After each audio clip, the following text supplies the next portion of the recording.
magandang tanghali. Nandito po tayo sa face-to-face kung saan merong isang dalawang magkaibigan na nag-away dahil sa isang putoko. Dahil sa isang putoko daw, yung isang may nagreklamo, nagawan daw ng bunot habang nagbubunot kasi cleaners daw sila. So, kuhay mo na natin ang panin ng nasa pula. Pula. Yes, Artura. Ang may effect kasi yung murder ng isang mag-single. Yun.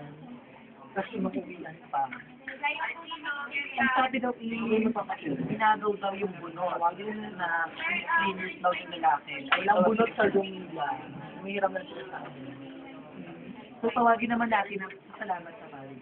Tawagin naman natin ang panig. Kung saan ang nila. So, ito ba? Ito ba ito, Becca? Lalo. Pero wala daw. Lang nito yung buwa earn ko. Hagpang bunot sa buong eh. Hindi ka actually tinatanong kung may bunot ka niya. Pero hindi. Dumi ano. Bunot sa buong eh. Ito yung bunot. Pero pinalik sa nyume.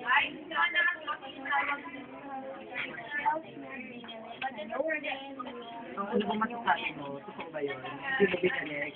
Sabi mo, nangingiram lang sila. Sino ba ang totoo? Binalik ko siya.